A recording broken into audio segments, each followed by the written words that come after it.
Itlog na pula, with kamatis, and giant sapsap, mga ka-crispy.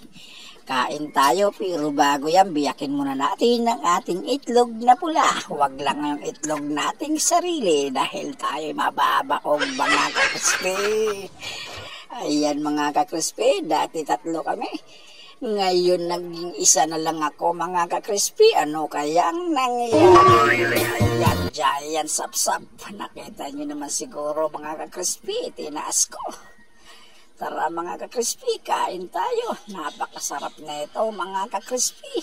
Kahit nag-iisa lang tayo, basta nandito sa kubo, masaya pa rin to mga ka-crispy.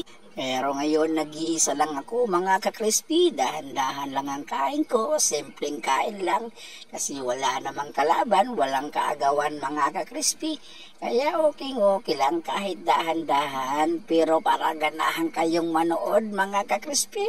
Medyo bibilis-bilisan ko rin ng konti para sa inyo mga ka-crispy, para ganahan naman kayong manood mga ka-crispy. At pagpasensyahan nyo na ako mga ka-crispy, sobrang puti ko na, hindi nyo na nga ako makita sa camera. Pagpasensyahan mo na mga ka-crispy, construction boys po kasi ako, kaya ganito ako kaputi mga ka-crispy. Isa akong masong carpentry, minsan naman operator ng bako at minsan operator ng pison mga ka-crispy. All around daw ang trabaho ko rito, pero ang sahod din nataas mga ka-crispy. Pero okay lang yan, at least masaya sa trabaho mga ka-crispy. Napakasarap pala mga ka-crispy, kahit hindi mo nalagyan ng suka ang itlog na pula at kamatis.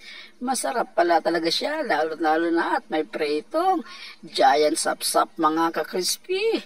Nako, yummy talaga mga ka-crispy. Kung matitikman nyo to, subukan nyo rin mga ka-crispy para matikman nyo pagkain ng mahirap. Ayan mga ka-crispy. At syempre isang like naman sa video ito. Malaking bagay na yon mga ka-crispy para sa akin. At kung hindi naman ninyo mamasamain, pakishare na lang rin ang video na to mga ka-crispy. Para mas lalong okay mga ka-crispy. Yun, maraming salamat po mga ka-crispy, pero baka sa susunod na araw mga ka-crispy, papasok na yung dalawa kong kasama, tatlo na uli kaming mag-aagawan sa pagkain. Mas masayang kumain pag may kaagaw, mas magana, mas madali kang lumubo, sigurado. 2027, tsak, baboy na naman ako. Okay lang maging baboy, at least walang ginagawang masama. Diba mga ka-crispy? Nakakatuwa pa nga pagmasdan. Maraming batang naiinggit, napapasabay, napapalakas ng pagkain. Diba mga ka-crispy? O mga ka-crispy, supportahan nyo naman ang channel ko na to para mas